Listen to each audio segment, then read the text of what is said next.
Hi there tonight. We're slipping back to the final frantic days of the American Civil War. We're going on the run, hunted by an entire nation, and our story begins on a stage. You are handsome famous and about to commit an act that will echo through eternity. And just a little heads up, no matter how clever or fast you think you are, you probably won't survive this. Let's be real. So before you get comfortable, take a moment to like the video and subscribe, but only if you genuinely enjoy what I do here. Go ahead and post your city and the time of night in the comments below. It's always nice to see where everyone is tuning in from. Now dim the lights, maybe turn on a fan for that soft background hum. And let's ease into tonight's journey together.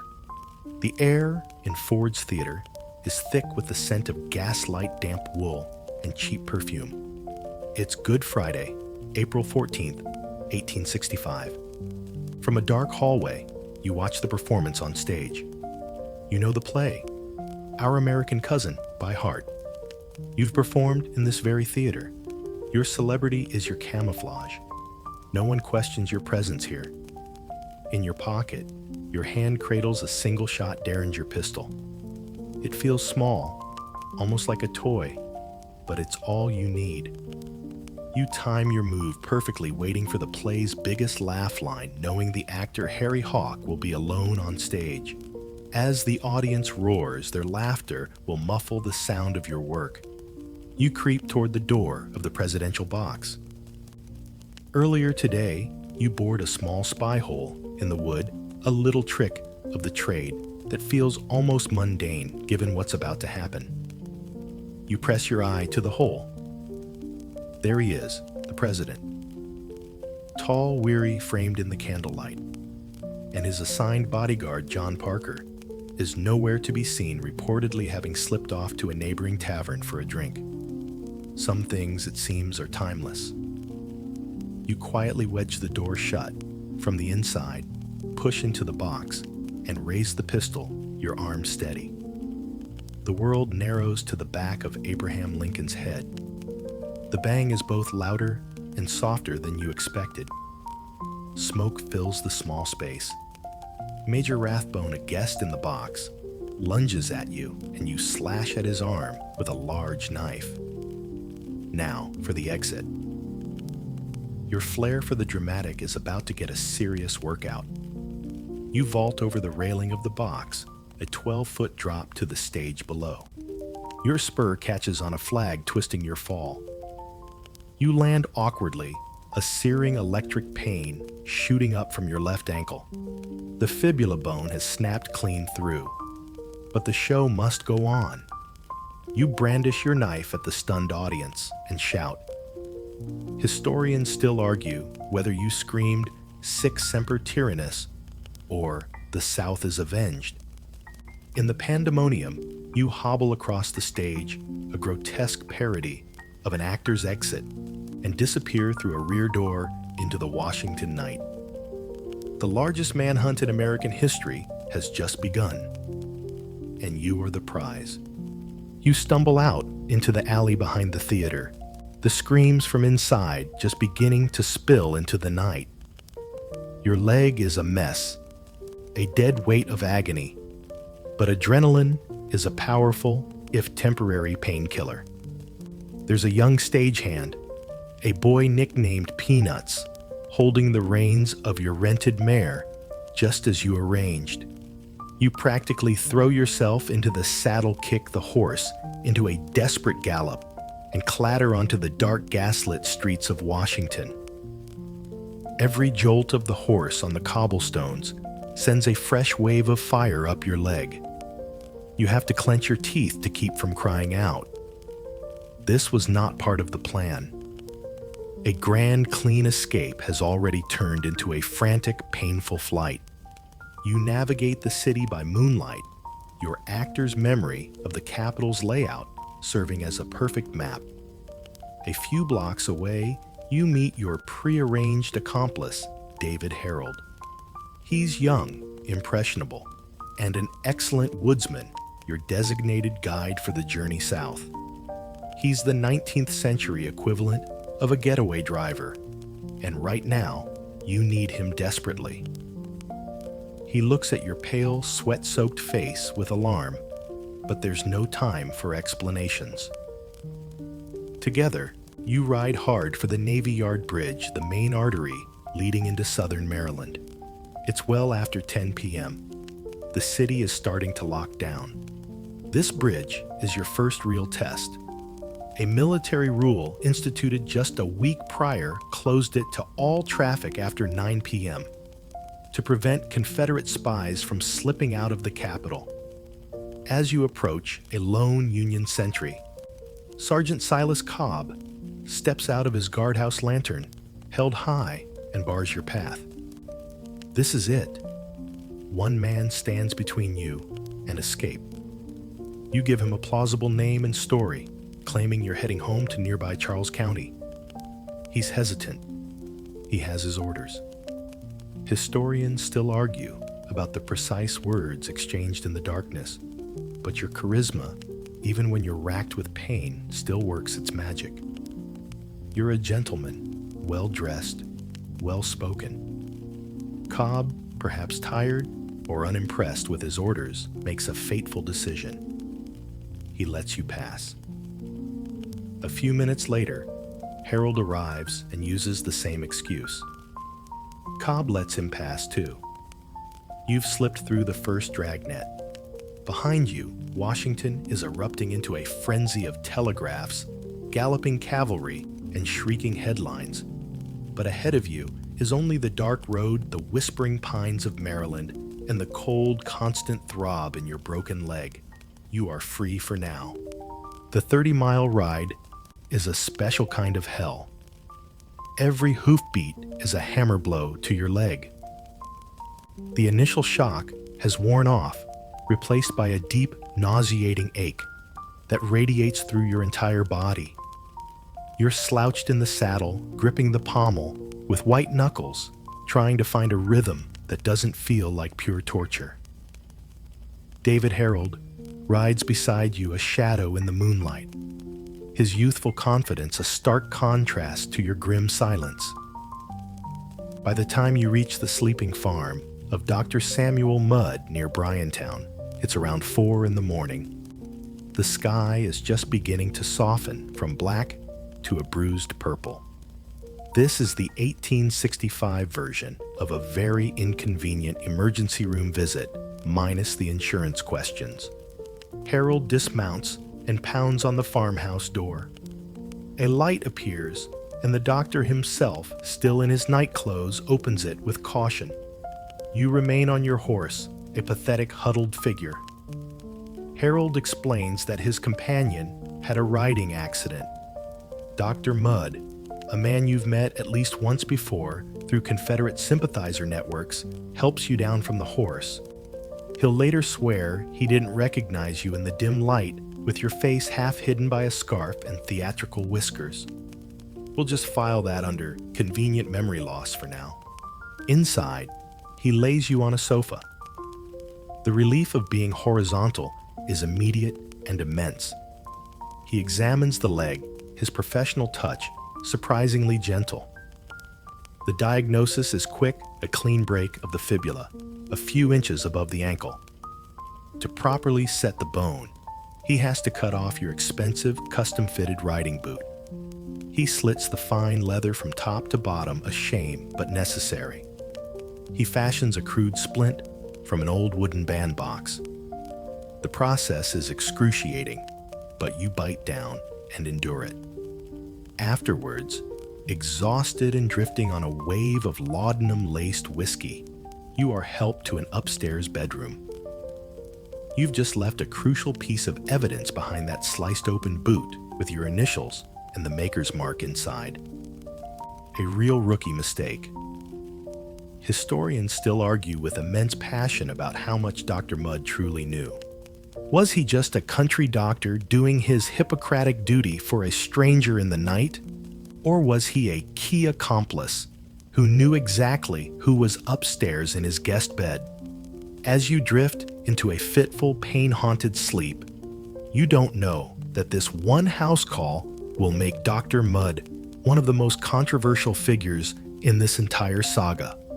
While you toss and turn in Dr. Mudd's spare bed, the country you tried to decapitate is beginning to stir. Back in Washington, the city holds its breath. Across the street from Ford's Theater, in a cramped back bedroom of a tailor's house, Abraham Lincoln is dying. The room is too small for his long frame, so he's been laid diagonally across the bed.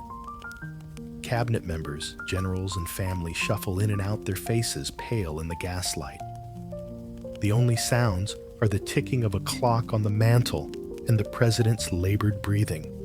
Running the show from an adjacent parlor is Secretary of War Edwin M. Stanton. He has effectively seized the reins of the United States government from this tiny, stuffy room. Stanton is a man wound tight, an asthmatic bulldog with a beard that seems to vibrate with sheer intensity. He's the last person you'd ever want hunting you. Think of a 19th century Liam Neeson, but with more facial hair and a real passion for telegraphs. He interviews witnesses, barking questions, scribbling notes, and firing off messages that will mobilize thousands of troops. He is creating the Dragnet that will soon tighten around Maryland and Virginia. He orders all bridges out of Washington, sealed about 6 hours too late, of course. At 7:22, on the morning of April 15th, the president's breathing stops. A surgeon pulls a sheet over his face. In the profound silence that follows, Stanton removes his glasses. Historians still argue about his exact words. Eyewitnesses heard different things in their grief. Did he say the poetic, "Now he belongs to the ages," or the more conventional, "Now he belongs to the angels"? Whatever he uttered, the meaning was the same. The vigil was over, and the hunt was officially on. While you snore, blissfully unaware, Stanton's grief becomes the engine of the state. A quirky detail, often lost to history, is that between issuing these iron-willed orders, the formidable Stanton would break down weeping for his friend, only to regain his composure moments later to interrogate another witness. He is convinced this is not the act of a lone madman, but a vast Confederate conspiracy. The nation is in shock, but under Stanton's furious command, that shock is quickly turning into a cold, methodical pursuit. Every tick of that clock in the Peterson house is a tick closer to them finding you. You wake up late in the afternoon on Saturday, not to the gentle quiet of the morning, but to the throbbing drumbeat in your leg and a rising sense of panic in the house.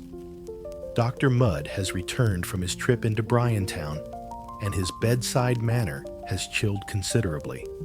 He brings news that hits you harder than the fall onto the stage Lincoln is dead. The city is locked down, and cavalry patrols are already fanning out across Charles County, asking questions. You are no longer just an attacker. You are the assassin of a martyred president.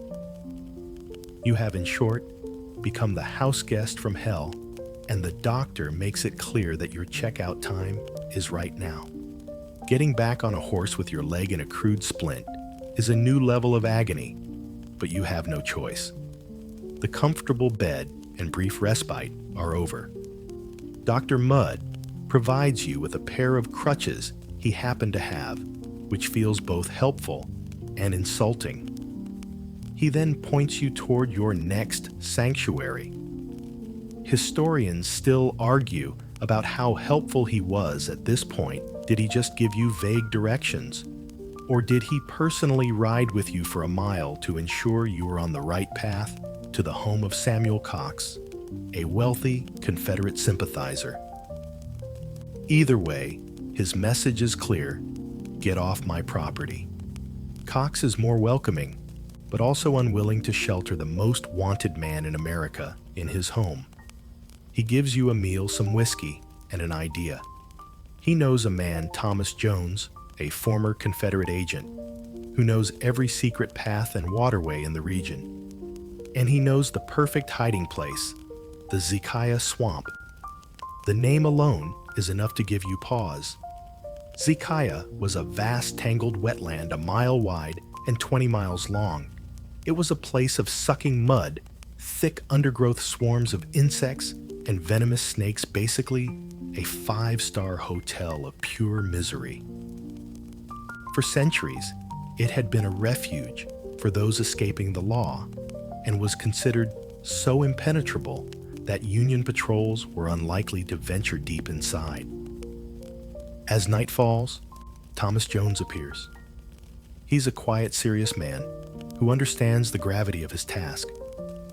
He leads you and Harold away from the relative comfort of Cox's farm and into the damp, clinging darkness of the swamp. The air grows thick and humid. The sounds of civilization fade, replaced by the chirping of crickets and the croaking of frogs. You are now truly off the grid, hidden in a place where the authority of the United States government barely runs. For the next 5 days, this miserable, muddy thicket will be your world. As you settle into the damp embrace of the Zekiah Swamp, your identity is no longer a secret whispered among a few nervous sympathizers. Back in Washington, your name and face are becoming the most famous in America for all the wrong reasons. Stanton's machine is now operating at full throttle. He authorizes the creation and distribution of the most famous wanted poster in history. The printers work day and night, the press is clanking and hissing as they churn out thousands of copies. Your face captured in a handsome photograph is now public property. You've officially gone viral, 1865 style. The poster screams in bold letters, War Department, Washington, April 20th, 1865. $100,000 reward. The murderer of our late beloved President Abraham Lincoln is still at large. It offers $50,000 for your capture and $25,000 each for David Harold and another of your conspirators, John Surratt. $100,000.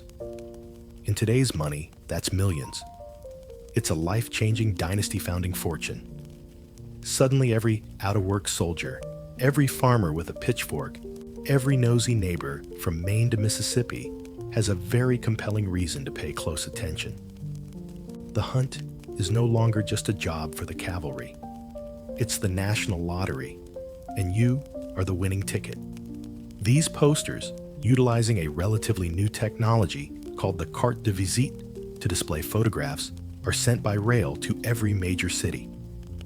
Your description is there for all to see. Height 5 feet, 8 inches. Compact built hair, jet black, inclined to curl. A heavy black mustache. They even mentioned the India ink initials JWB.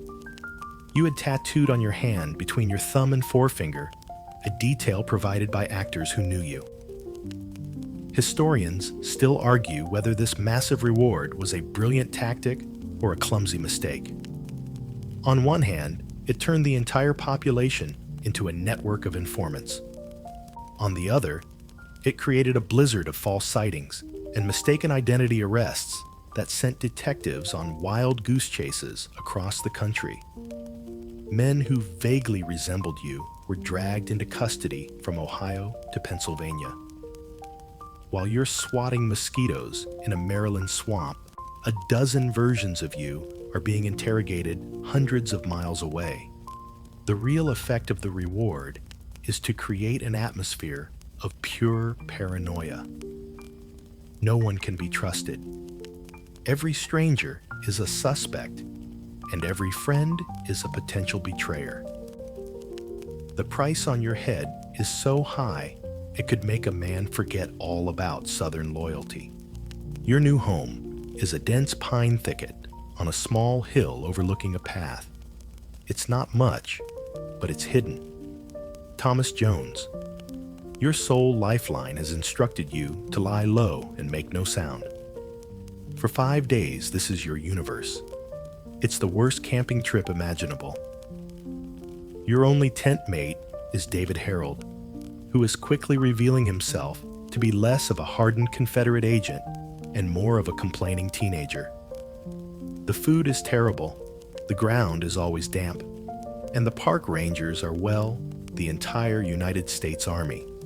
Each day, Jones risks his life to bring you provisions, a bit of bread, some salted fish, and more importantly, newspapers from Washington.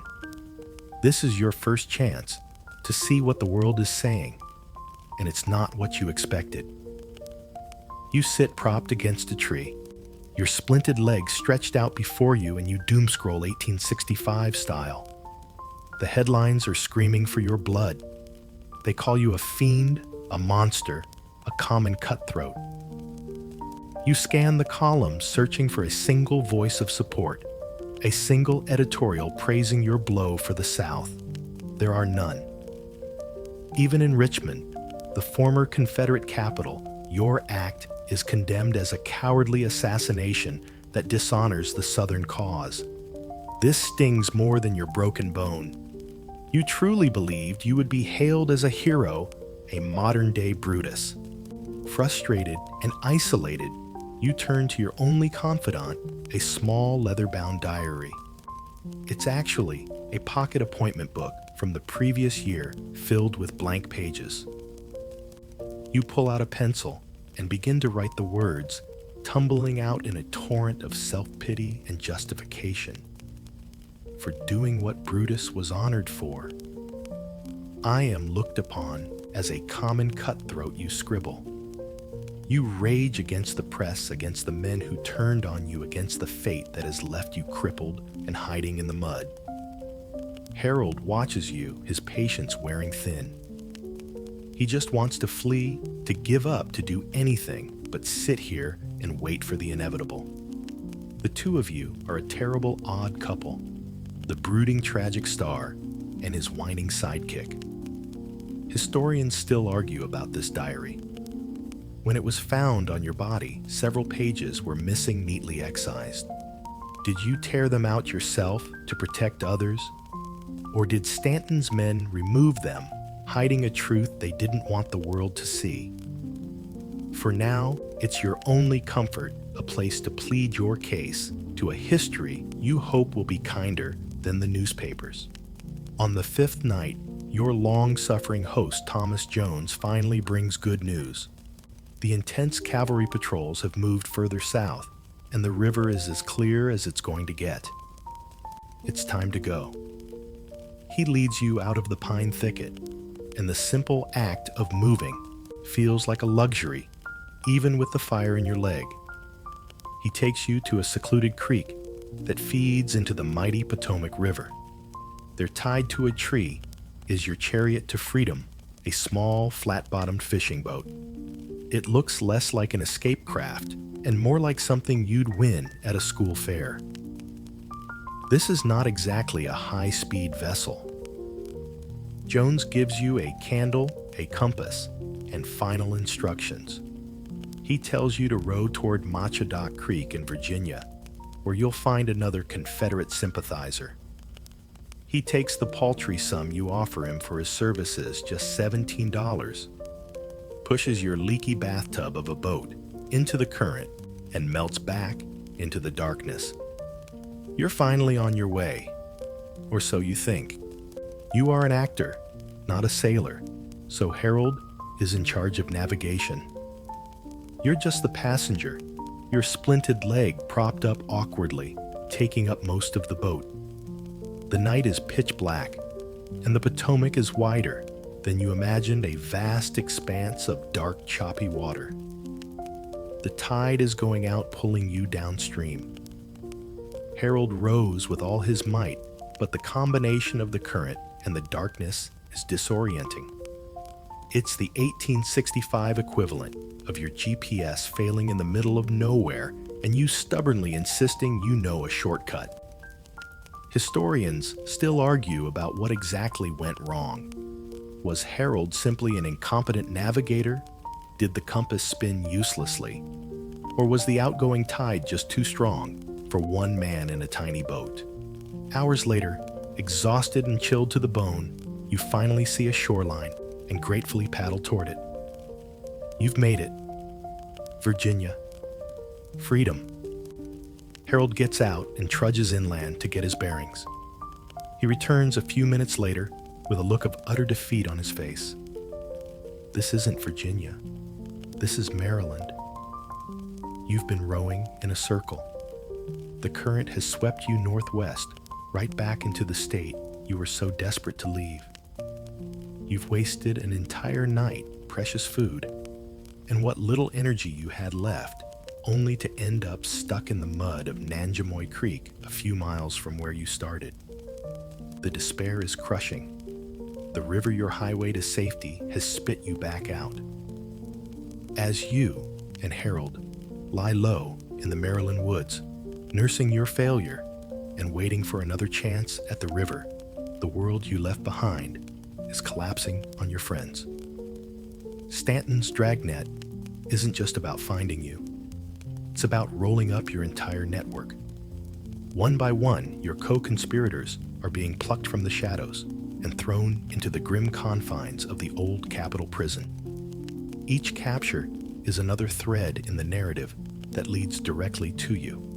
Lewis Powell, the hulking ex-Confederate soldier you tasked with killing Secretary of State Seward, is the first to fall in a truly bizarre fashion. After savagely attacking Seward and his family, Powell got lost, wandering the city for 3 days. On April 17th, dirty and disheveled, he shows up at the one place he shouldn't marry Surratt's boarding house. The timing is spectacularly bad. It's like walking into your own surprise party, except the surprise is that you're being arrested for treason. Federal detectives are already inside questioning Mrs. Surratt. Powell offers a laughably bad excuse about being hired to dig a ditch. A servant immediately identifies him, and he's promptly arrested. Then there's George Atzerodt. You assigned him the crucial task of killing Vice President Andrew Johnson. Instead, he lost his nerve, went to a bar, got roaring, drunk, and started bragging. He had one job, and he couldn't even do that right. After wandering around for a few days, he was finally captured at his cousin's house in Maryland on April 20th, largely because he couldn't stop talking about the plot to anyone who would listen. Honestly, it's hard to find good help these days. The most complex capture is that of Mary Surratt herself. She owns the boarding house that served as your downtown headquarters. When questioned, she denies everything, but Powell's inopportune arrival seals her fate. She is arrested and becomes a central figure in the unfolding drama. Historians still argue fiercely over her role. Was she the matron of the conspiracy? A willing and knowledgeable participant who helped plan the logistics? Or was she simply a devout Southern sympathizer, a pawn who was unaware of the true bloody nature of the plot being hatched under her own roof? While you're hiding from patrols, your friends and associates are sitting in cells being interrogated. And with every confession, every slip of the tongue, the picture for the authorities becomes clearer. They know you've gone south. They know you have a broken leg. The noose is tightening not just around Washington, but around the Maryland woods, where you sit and wait. After the disastrous first attempt to cross the river, you spend another day and night huddled in the Maryland woods. Your situation is grim. You're out of food, your leg is on fire, and your companion David Harold is on the verge of a complete breakdown. Desperate, you persuade Harold to seek help from a nearby farmer named John Hughes. Historians still argue whether Hughes helped you out of Southern loyalty or for the cash you offered. But either way, he comes through. He brings you food, and crucially sends word back to your guardian angel, Thomas Jones. Jones is flabbergasted to learn you're still in Maryland. He thought you were long gone. Realizing the danger, he acts quickly. On the night of Saturday, April 22nd, he meets you one last time at the water's edge. He's come prepared. He points out your mistake on a map and gives you a new reliable compass, a significant tech upgrade from whatever broken gadget you were using before. He gives you clear, simple instructions, row towards a specific point of land and look for the light in Mrs. Quessenberry's window on the Virginia shore. It's your North Star. With a final handshake, he sends you off again in the same shabby little boat. No pressure. The second voyage is completely different. The water is calm, the sky is clear, and with a definite landmark to aim for. Harold rows with a steady, confident rhythm. The darkness no longer feels like a suffocating enemy, but a protective blanket. You lie back the cold wood of the boat, pressing against you, and watch the Maryland shoreline recede hopefully for the last time. For hours, the only sounds are the dip and pull of the oars, and the gentle lapping of water against the hull. Then you see it, a tiny flickering light in the far distance. It's the signal. Around 3 a.m. on April 23rd, the keel of your boat scrapes against the muddy bank of Machodoc Creek. You are in Virginia. You've done it. After 9 days of running, hiding, and suffering, you've escaped the Maryland Dragnet. The relief is so profound, it's almost dizzying.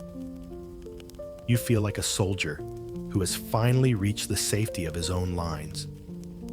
You believe you are now in friendly territory, a state full of sympathizers who will see you not as a murderer, but as a champion of the vanquished Confederacy. You are safe. You are a hero. At least that's the story you're telling yourself. The reality you will soon discover is going to be painfully different. You limp up to Mrs. Quessenberry's house, expecting open arms and a hero's welcome. You've made it to the promised land. Virginia, the heartland of the Confederacy. Instead, the door opens to a face etched with pure terror. Mrs. Quessenberry gives you and Harold a meal, your first decent food in nearly a week, but she makes it abundantly clear that you cannot stay. You are not a soldier returning from the fight. You are a ghost from a war that is already over. General Lee surrendered 2 weeks ago. The cause is lost. You've arrived for the victory parade, but your team has already gone home in defeat. And sheltering you now is not an act of patriotism. It's an act of treason that could get her hanged. She quickly passes you off to another former Confederate agent, Thomas Harbin. Harbin takes one look at you, the infamous John Wilkes Booth, and essentially says, "Nope." He passes you to a farmer who also refuses to shelter you. You are being shuffled from one reluctant host to another, less a celebrated hero, and more of a highly flammable package that nobody wants to sign for. The grand reception you envisioned in your diary is turning into a series of awkward rejections and politely slammed doors.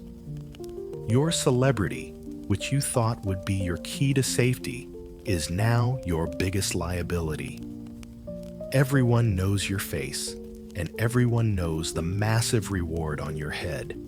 Historians still argue about the complex web of motivations for the few Virginians who did offer you aid. Was it a lingering spark of Confederate loyalty, or were they simply afraid of what you, a desperate and armed man, might do if they refused? In a moment of deep irony, your next bit of help comes from a free black man named William Lucas. Desperate for a ride to the ferry at Port Royal, you pay him to take you and Harold in his wagon. Here you are, the self-proclaimed avenger of the South, a system built on slavery, relying on the paid service of a black man to continue your flight. The world has truly been turned upside down. As you jolt along in the back of the wagon, the pain in your leg a dull counterpoint to the sharp sting of rejection, the truth finally begins to dawn on you.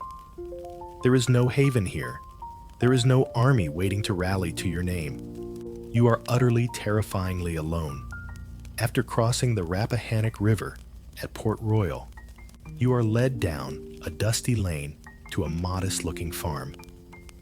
This is the property of Richard Garrett. The plan is simple. You'll pose as a wounded Confederate soldier named James Boyd heading home after the war. Harold will be your cousin. It's a thin cover story, but it's all you have left. The Garrett family, Richard, his wife, and their many children are simple, God-fearing farmers. They see a young man with a painful injury and what looks like a Confederate uniform, and their sense of Southern hospitality kicks in. They take you in. For the first time in what feels like an eternity, you are sitting down to a proper family dinner at a crowded table. You are given a real bed to sleep in.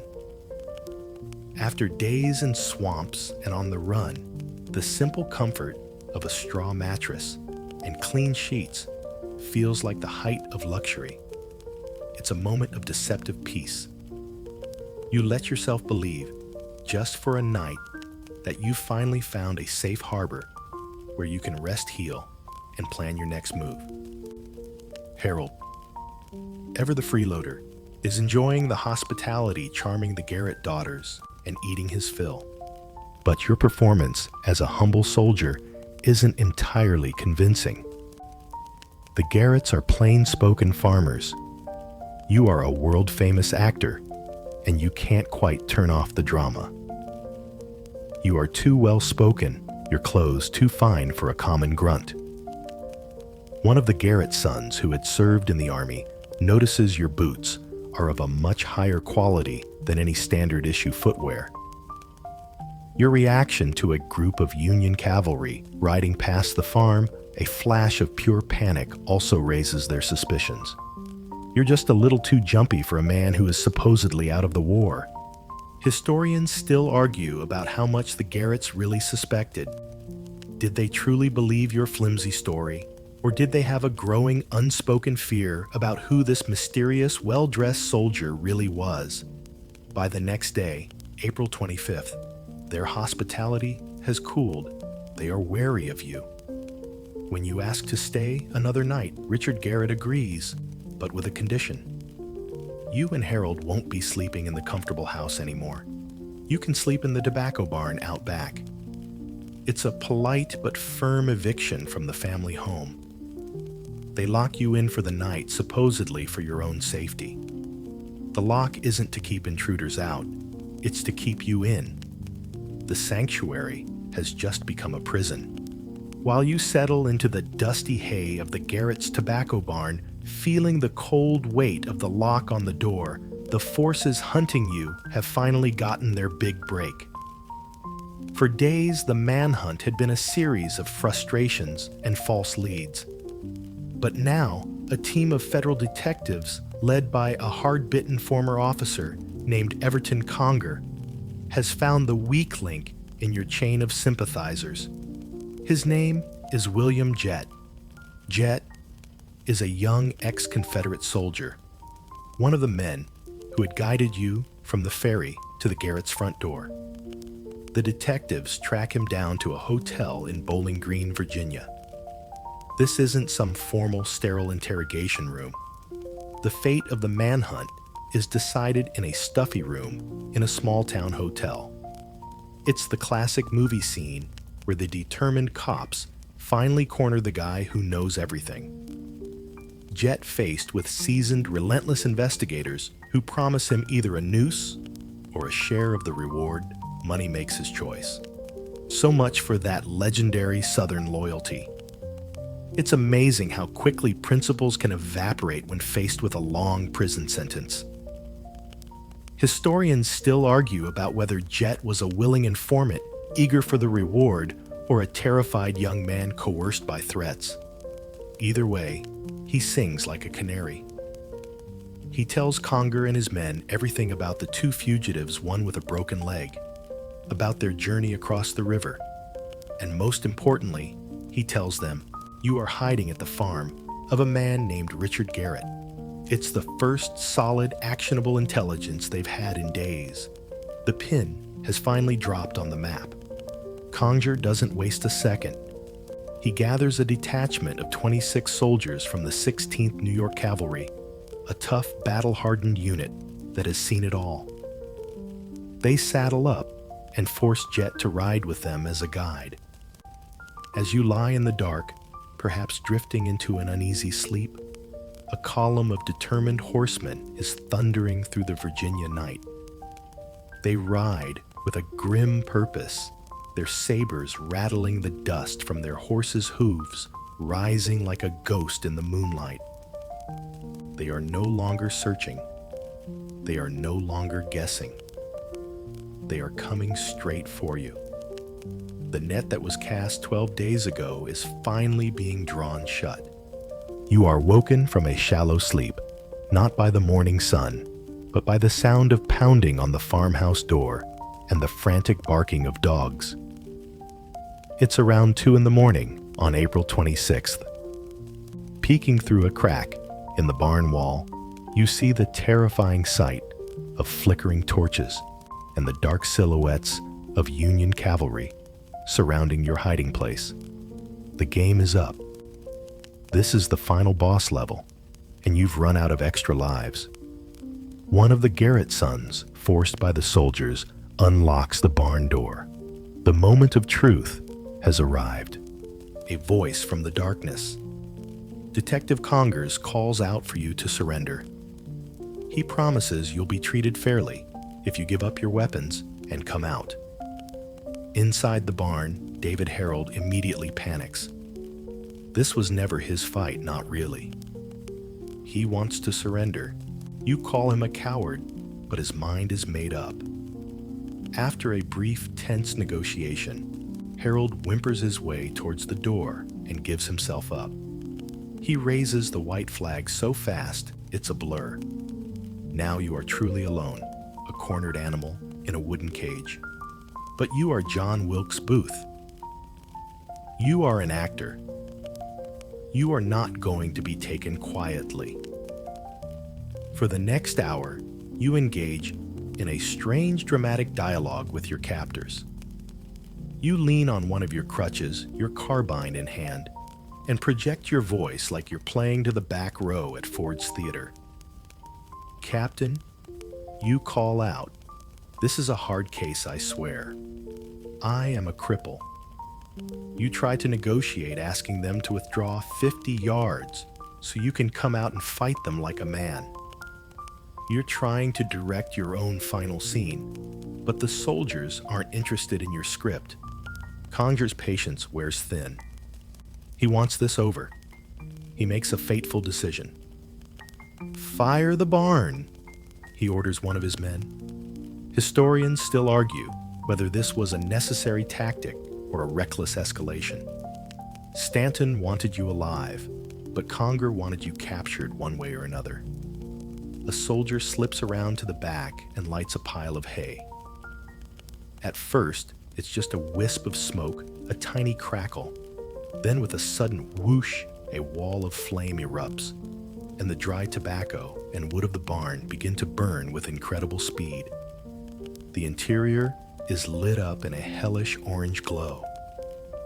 You are now perfectly silhouetted against the fire, a performer on a stage of flame. There is nowhere left to hide. The heat is unbearable. The roar of the fire fills your ears, and the thick, acrid smoke stings your eyes. Through the swirling flames, you can see the soldiers outside their faces grim in the flickering light. You make a move, hobbling on your crutch, raising your carbine. Are you going to make one last defiant stand? To try and shoot your way out, you will never know. Because one of the soldiers A sergeant named Boston Corbett is watching your every move through a wide crack in the barn wall. Corbett is an interesting character to deliver the final blow. He is a religious fanatic, a former hat maker whose mind was likely affected by the mercury used in his trade. He is a man who believes he is on a mission from God. Seeing you raise your weapon, he decides divine providence wants him to act. Against direct orders to take you alive, he raises his Colt revolver, takes careful aim, and fires. The crack of his pistol is sharp and clear above the roar of the flames. You feel a sudden violent jolt in your neck and then nothing. The world goes silent and soft. Your legs are gone.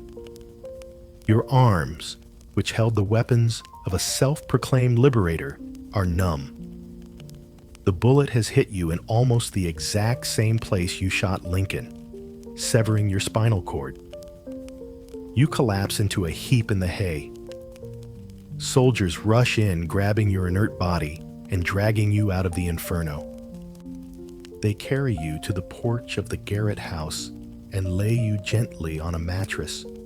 For 3 hours, you lie there drifting in and out of consciousness as the night fades and the sky begins to lighten. You can't move, can't feel anything below your head. A doctor gives you water, which you can barely swallow. You ask the soldiers to hold your hands up in front of your face. You stare at them limp and pale in the pre-dawn light. Historians still argue about what you said next. The most famous account has you whispering, "Useless, useless." A final tragic curtain line on your own failed performance. As the sun rises on April 26th, 12 days after you stood in the shadows of Ford's Theater, your breathing grows shallow and then stops. The great manhunt is over. And so our long and frantic journey comes to its quiet, inevitable end on the porch of that Virginia farmhouse. The smoke from the barn has cleared, and the sounds of the chase have faded away, leaving only the gentle morning air. The story is over now. The feverish hunt, the desperate hiding in the swamp, the final fiery confrontation.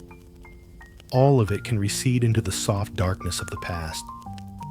You are far from that place, safe and sound in the quiet of your own room. There are no horsemen on the road tonight, no desperate men in the woods. There is only the stillness around you, the gentle weight of your blankets, and the soft rhythm of your own breathing. Let the last images of this story dissolve like ripples on a calm pond, and allow your mind to grow still and peaceful. It is time now to simply rest. Sweet dreams.